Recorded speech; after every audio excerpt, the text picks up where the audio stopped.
Барнаби, 60 жылдардағы авангардтың отаны. Тербелген Лондон деген аяқталмаған фильмінде Орсон Уэллс осы көшені іздейтін. Sweet things to look at and sweet things to eat. Әйгілі суреткердің мынандай сөзі бар. Режиссура деген сыншылар ойлап тапқан аңыз. Нағыз кино монтаж бөлмесінде дүниеге келеді. Жақсы монтаж көзге көрінбейді. Монтажы жақсы фильмді көргенде, бұл фильмнің монтажы сәтті шыққан екен демейді жұрт. Фильм жақсы шыққан екен дейді. Ендеше көзге көрінбейтін, қолға ұстатпайтын монтаж өнері дегеніміз не? Асылы мен жасығын қалай ажыратамыз? Киноскоп бағдарламасынан көріңіздер.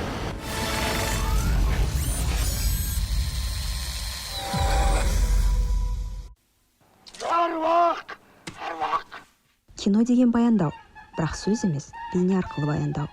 Қыз жібек фильмінің алғашқы көрінісі. Жер мен көлге төгілген қан, иесіз жануар, сирағына қан сіңген ат, сүйретілген найза, көңілсіз көш, аққулар мен олардың қып-қызыл ізі. Бірде-бір сөз айтылған жоқ. Бірнеше бейнені қиыстыру арқылы бұл қандай заман, қай заман екенінен хабардармыз. Бейнемен ойлау дегеніміз осы. Бұл қуаныш, бұл бақытқа қан таңбасы басылған. Монтаж дегеніміз қандай кадрды қатар қоямын, қай кадрдан соң қайсысын жалғаймын, қай көріністі қанша секунд ұстаймын деген шешімдерден құралады.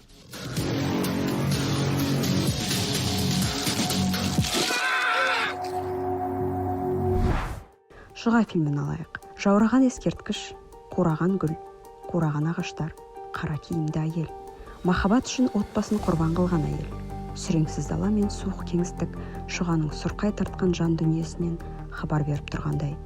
Бейнелер қатар қойылғанда тілсіз сөйлейді. Монтаж арқылы біз кеңістік пен жалпы уақытты да құрастыра аламыз фильмде. Ең алғашқы ондай эксперименттер сонау киноның пайда болған алғашқы 10 жылдықтарында болған.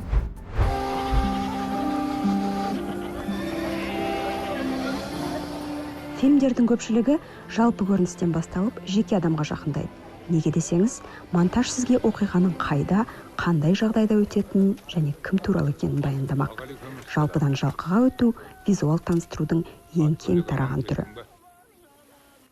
Если касаться представления героя, то это обычный прием.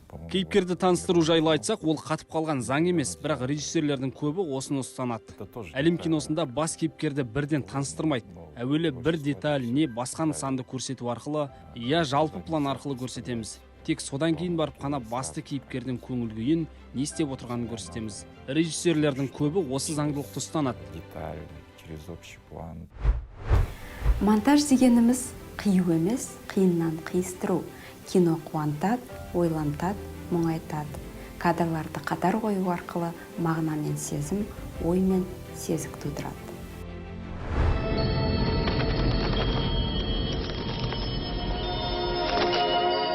Ұстара жүзімен жүгіргендер фильмі.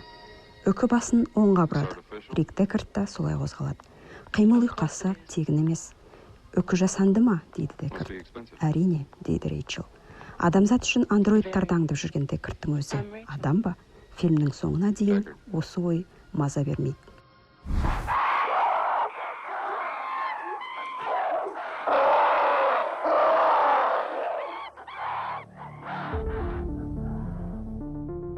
Экрандағы көркемдік осындай сәйкестіктерден құралады. Фильмдер бір көріністен екіншісіне өту үшін сәйкес қимыл, сәйкес бейне, сәйкес дыбысты қолдану мүмкін.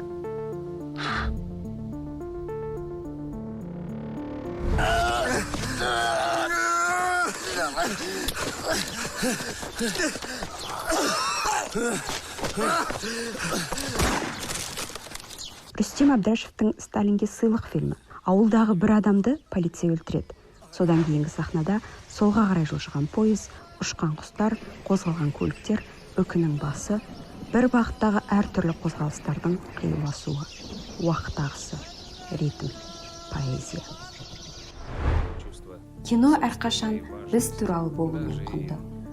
біз түсінетін сезімдер мен мотивациялар, біз ұмтылатын жеңістер мен жетістіктер.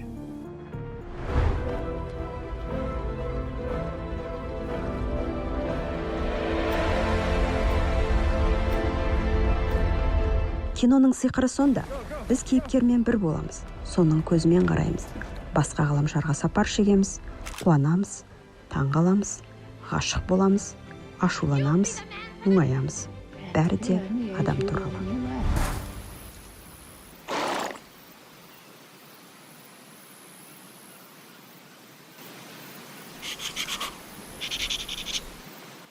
Әлемнің бұла ең жарлығы фильмі. Жарлы жігіт, сұлу қыз, қызға сәуле шағылыстырған сезім ұшқындары. Біреуге кейіпкер көзімен ғана емес, кейіпкерге біреудің көзімен қарау арқылы да адам туралы айтамыз.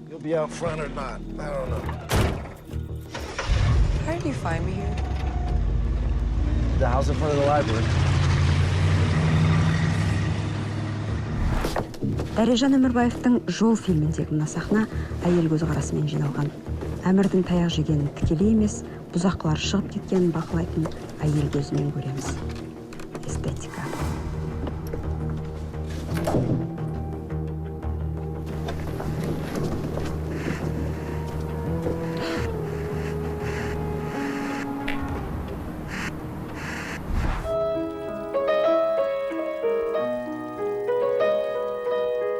Адамдар арасындағы бөлтірік фильміндегі субъективті монтажды алыңыз. Бөлтірігінен айырылған бала, бөлтіріктен туып жасаған ересек. Бұл баланың көргені, бұл ересектің көргені. Екеуін қатар қою арқылы әрекет бүтінделеді. Бұл тұтастық кейіпкерлер туралы. Не ойлады, не көрді, не сезінді. Ересектің жүзіндегі қорқыныш пен абдырау, баланың жүзіндегі ашу мен ашынуды екеуін қатар қойғанда ғана ұғынуға болады. Гад, я тебя убью, гад. Сейчас.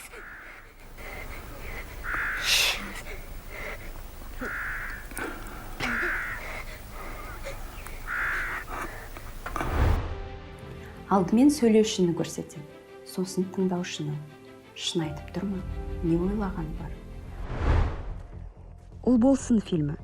Сіңлісін құтқарғысы келген қыз. Қужаны көзіне көрінген еркек. Ол темекі сұрайды. Қыз шүріппен басала ма? Еркекке сенуге бола ма? Подойди. Подойди, не стреляй. Берші. Сигарета. Берші. Темекі берші. Отпустите нас, пожалуйста. Подойди. Можно я покурю?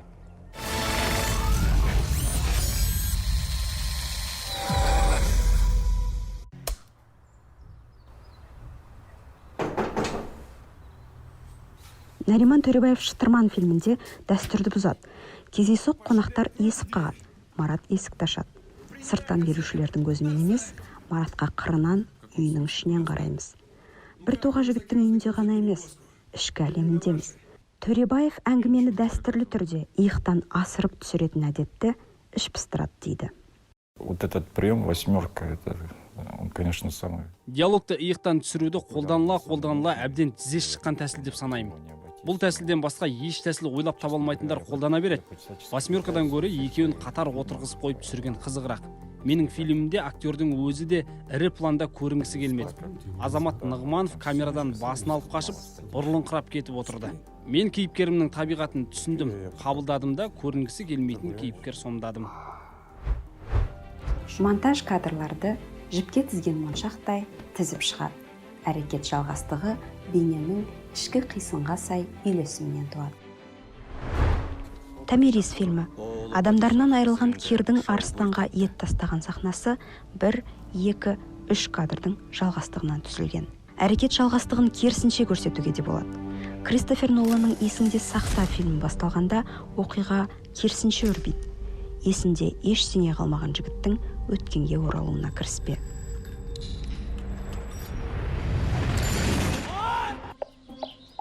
Монтаж арқылы әзіл тудыруға да болады. Қалықбек Салықовтың «Балкон» фильмін алыңыз. Ұйқыдан оянған мұғалім, оны аңдаған бала. Султана, Ты что тут делаешь? Я просто... Зуле Рашидовна, я упал, не бойтесь! Марс, уйди! Сәтті монтаж арқылы таңданыс тудыруға болады. Әділхан Ержановтың әлемнің бұлайын жарлығы, бөтен біреудің кабинетін ақтарған қыз бен жігіт. Полицей бөлмеге кіреді. Қолында тапаншасы бар. Қыз басын көтереді. Қабырғадағы картина. Тапаншаның атылған үні.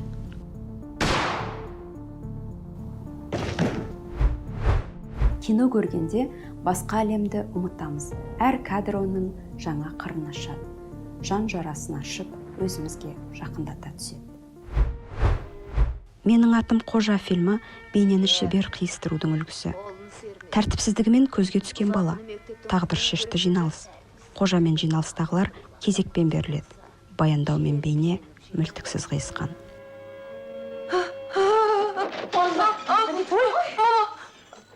Жасаған Қожа ғой. Кешіріңіздер, мен байқамай қалдым.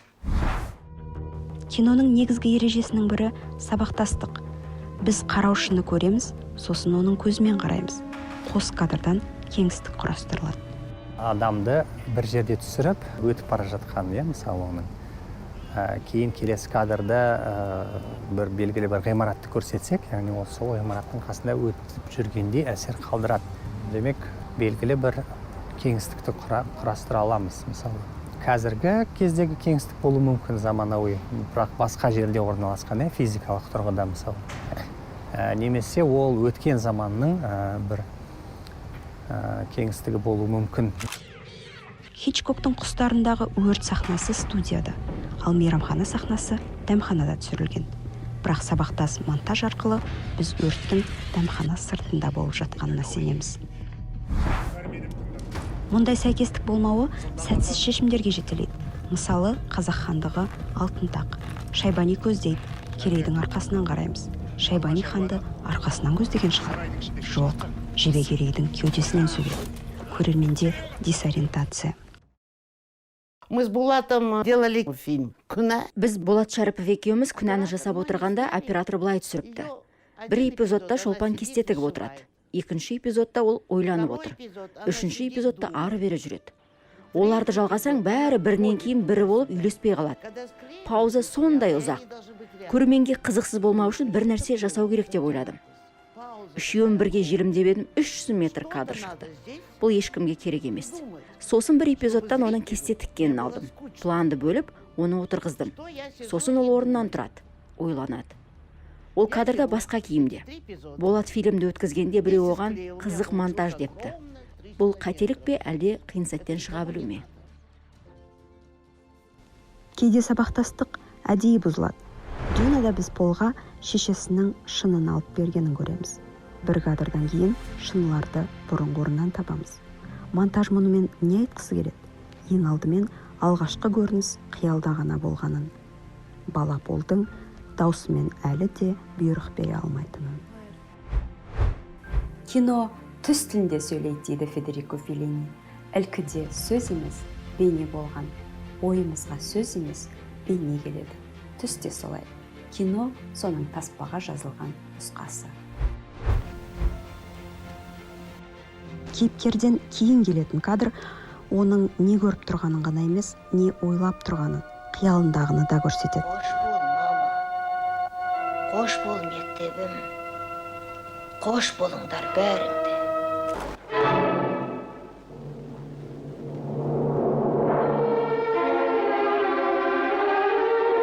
Ана туралы аңыз фильмі.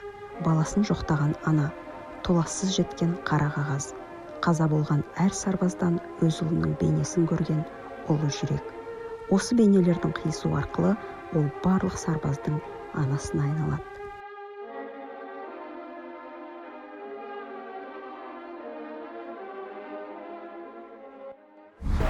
Это моя сестра Исулу.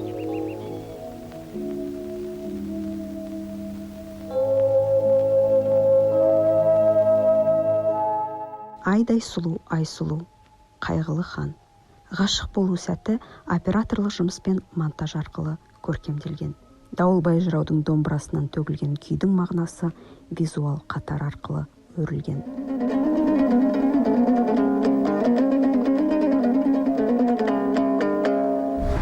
Ясуджиро Озудың «Көктемнің соңы» фильмі.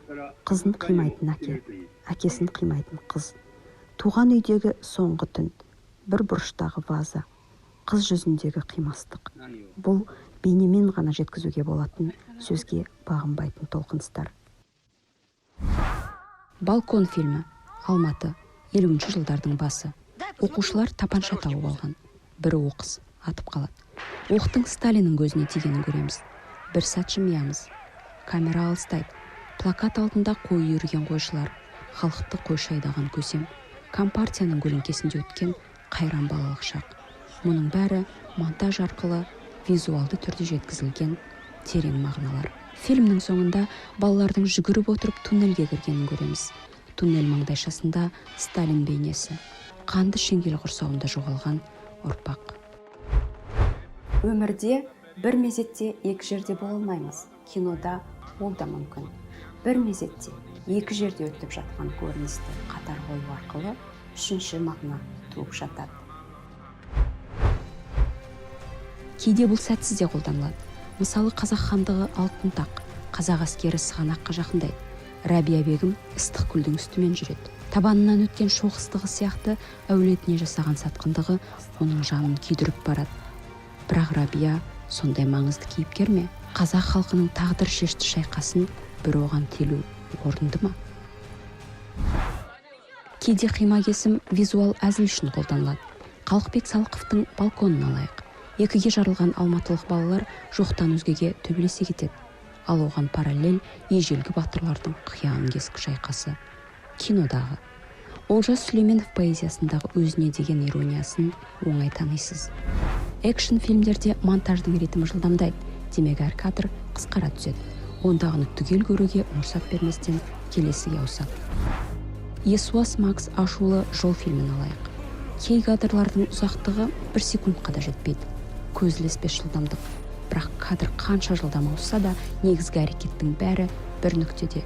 Яғни көрермен әр кесімнен кейін қайда қараймын деп ала сұрмайды. Экранның ортасынан көз алмай отырады.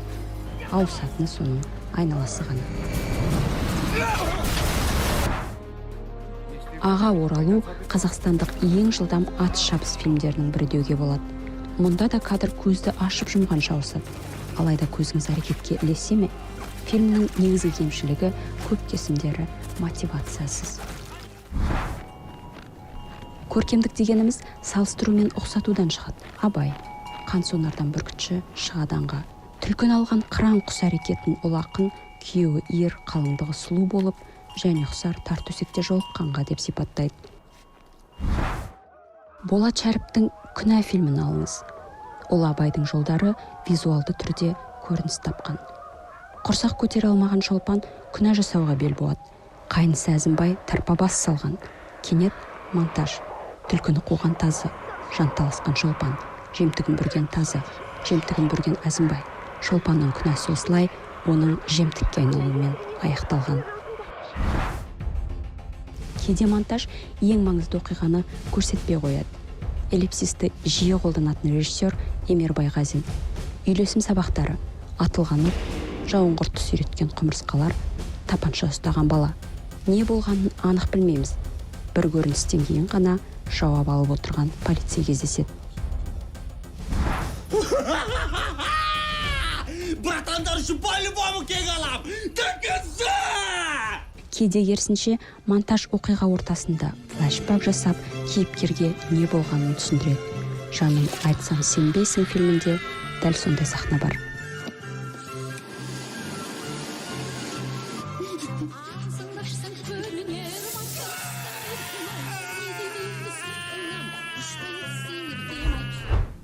Кейде кино 80 жылды 8 минутқа сыйдырады. 2 ғасырды 2 сәтке сыйдыратында кино.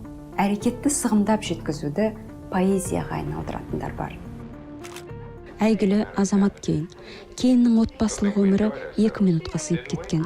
Таңғы аста кездескен жас жұбайлардың ынтықтығы, уақыт өте бір-біріне айтатын назы, біртіндеп кейіс пен реніш, сосын ашу, соңында жек көру. Бір шаңырақта тұрған жандар қалай шалыстайды? Санаулы кадр, терең мағына.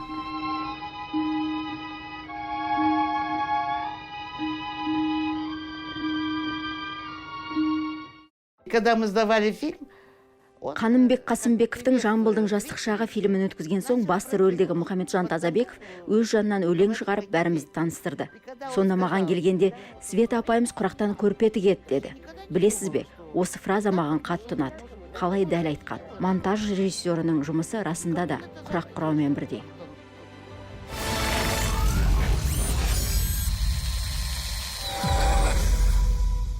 Трафалгар Лондонның ең әйгілі алаңы. Дәл осында «Саботаж» фильмін түсірген Альфред Хичкок драма деген қызықсыз тұстары қиылып қалған өмір ғой дейді екен. Монтажға қаншалықты араласасыз деген сұраққа мен монтажды сценарий жазғанда жасап қоям дейді екен. Алайда кино жалғыз шауып алатын бәйге емес, аламанға тобыңмен бірге түсесің. Ендеше киноның басқа элементтері туралы киноскоптың келесі сандарында баяндаймыз.